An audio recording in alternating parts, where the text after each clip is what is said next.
Nay Sanluin is a Rohingya activist and blogger. He joins us now from Frankfurt in Germany for more on this. Nay Sanluin, thank you very much for joining us. So just lay out for us, if you can, if we can understand why there is now this delay in people returning home.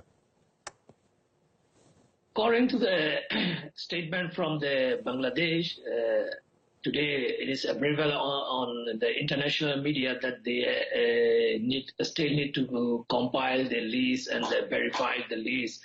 So it is good they postponed the repatriation because nobody wants to go back.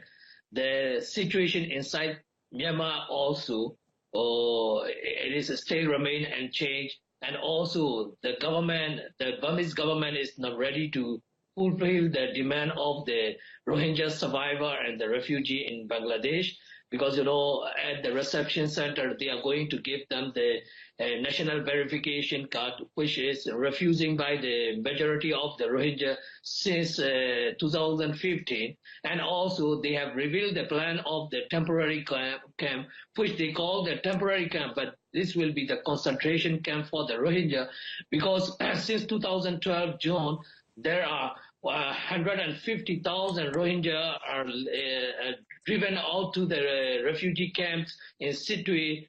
They are in the camps, this concentration camp, for more than 5.5 years now. So they have no plan to settle them back in their original place. So the same thing will happen to this returning from the Bangladesh.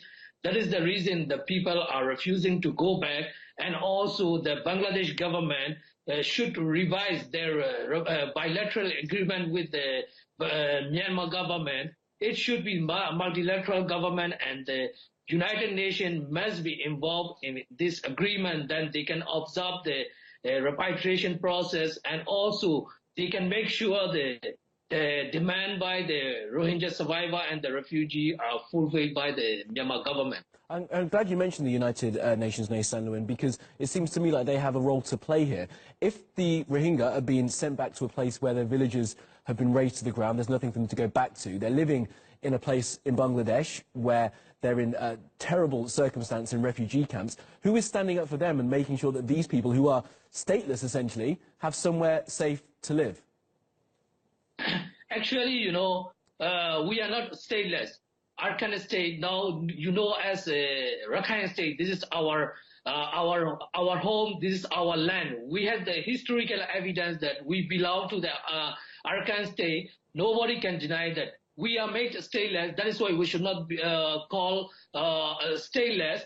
The world need to pressure the Burmese government to restore our right. We were once recognized as the official ethnic group. We had the citizenship right.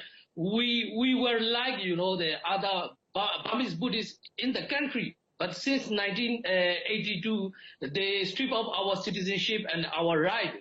And also, if you compare the concentration camp in Myanmar, the current camp in Bangladesh will be much better for the Rohingya now, because, they are not persecuted by any authority. Once they go back to Myanmar, they stay in this concentration camp, they will be persecuted by the Burmese authority, and they will have to depend the same ration from the NGO and the World Food Program or the ICRC. So, the same thing will happen, but, here nobody persecuted them. That is the advantage. Better they live in the camp in Bangladesh now. When the Burmese government can restore their citizenship and can rebuild their houses, malls and the school, everything in the original villages, then they can go back. Okay, we wait and see if that's going to happen. Nay Sanluin, always good to speak to you. Thanks for joining us.